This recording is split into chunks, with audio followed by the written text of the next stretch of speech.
One of the things that I don't think people understand or is talked about is the link to these medications and the impact on oral health. Let's just talk about from a side effect standpoint.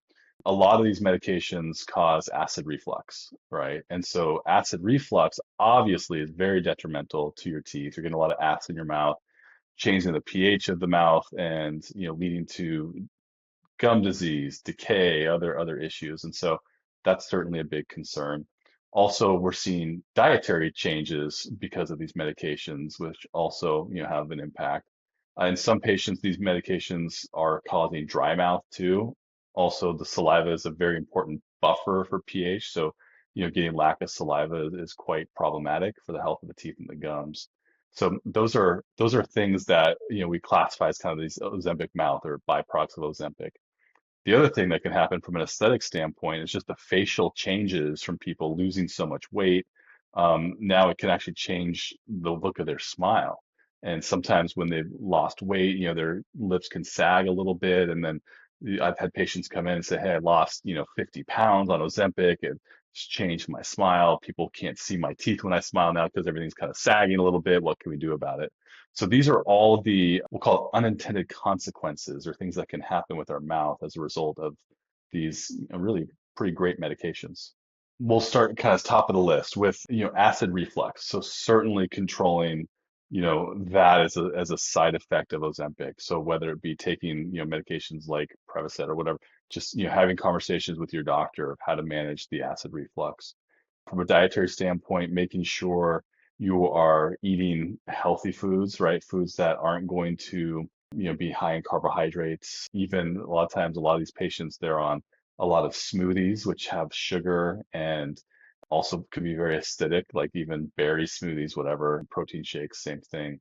And then the dry mouth, managing that side effect with there are oral medications we use. There's some over the counter. There's some stuff we use by prescription to help keep, saliva in the mouth, which again is important pH buffer.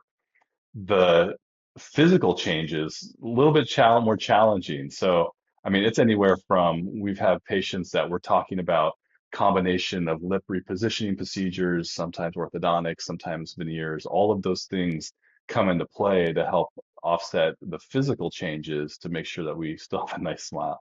When I see a patient who's gone through these physical changes and it's altered the way that their smile looks and their lip position, et cetera, the first thing we do is talk about how confident are you that these changes are going to be now permanent, right? Are you comfortable maintaining this weight loss?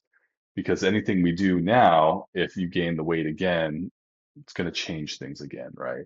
So that's the first conversation piece. Then from there, it's a matter of really assessing, and we use our digital planning software to do this. We'll take digital scans of the teeth, their face, etc., and we'll design in with our plan software. Hey, where does the smile need to sit within their face, their mouth?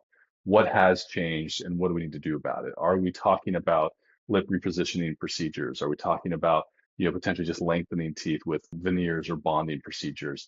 It comes down to the individual. So that's how we start the conversation, and we just kind of take it from there. The biggest thing when patients are on these types of medications, which again have a lot of positive effects for people, it's making sure your dentist knows you're on them and make sure your dentist understands and knows what the side effects of these medications are so you can be as proactive as possible. Because the worst case scenario is you're reacting and being reactive to these things that have already happened. And it makes the treatment a lot more difficult, a lot more expensive, and sometimes pretty detrimental. And so we want to make sure we're staying ahead of it rather than reacting to it already having happened.